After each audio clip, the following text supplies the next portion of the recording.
Assalamualaikum warahmatullahi wabarakatuh. Selamat malam, salam sejahtera kita semua. Yang saya hormati rekan-rekan semua yang hadir di sini dalam acara diskusi dalam rangka Hari Anti Narkoba Internasional yang digagas oleh Himaba. Pertama-tama saya memperkenalkan diri dulu. Saya di sini menjabat sebagai Direktur Reserse Narkoba yang dilantik pada tanggal 2 Juni kemarin, 2 Juni 2020.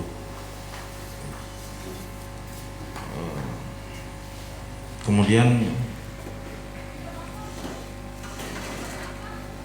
saya kira-kira baru hampir sebulan, belum sebulan berada di sini. Kami sudah bisa membaca tentang permasalahan yang ada di Sulteng ini. Tugas di Maluku, sekitar kira-kira sudah 23 tahun lah sebagai anggota Polri. Baru terakhir saya menempati tugas di Direktur Reserse Narkoba Polda Sulteng. Sebagai gambaran pada rekan-rekan semua, bahwa narkoba ini di Indonesia sangat luar biasa. Antara demand dan permintaan dan kebutuhan dan permintaan itu sangat tinggi. Karena di Indonesia saat ini bukan lagi sebagai tempat lewat saja seperti kita zaman tahun 2000-an itu. Indonesia hanya sebagai tempat lewat saja tahun 2000-an. Sekarang sudah bukan jadi tempat lewat lagi, tapi sudah menjadi tempat tujuan dari para sindikat narkoba internasional.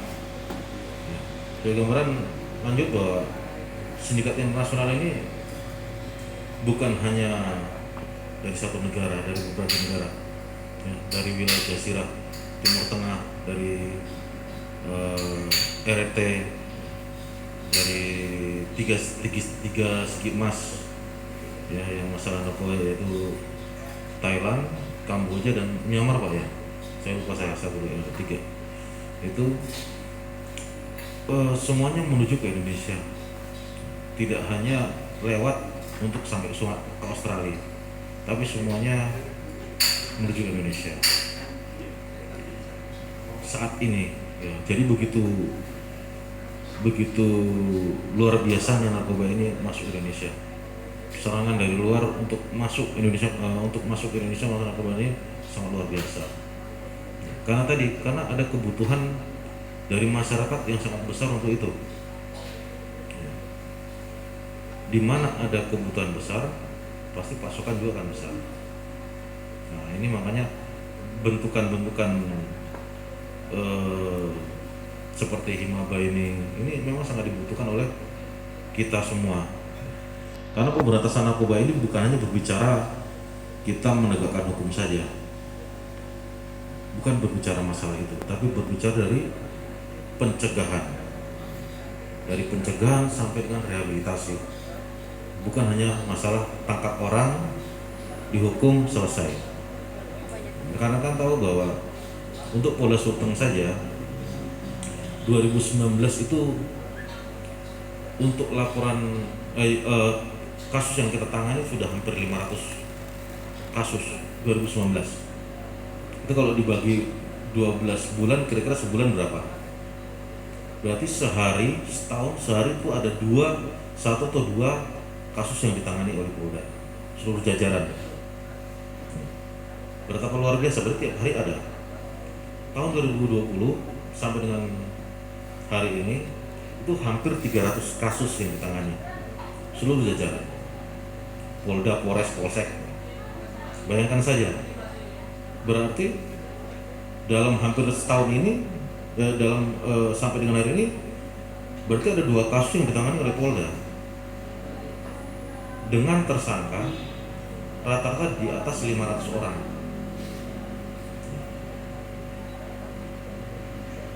Dengan tersangka rata-rata di atas 500 orang.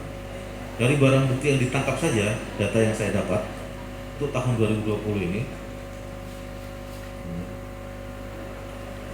itu sekitar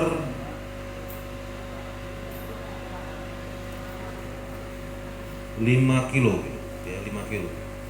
2020 ini, dari bulan Januari sampai dengan sekarang, itu untuk sabu saja. Tapi dengan penangkapan seperti ini, kita sudah bisa menghitung berapa orang yang bisa kita selamatkan.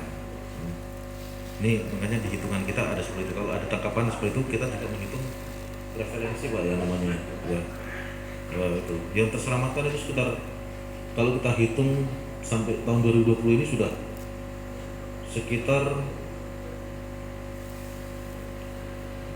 70.000, bukan, sekitar 34.000 orang yang kita selamatkan dengan tertangkapnya barang bukti tersebut.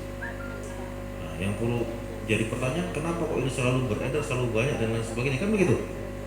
Ya, yang saya bilang tadi, ada kebutuhan, permintaan, itu pasukan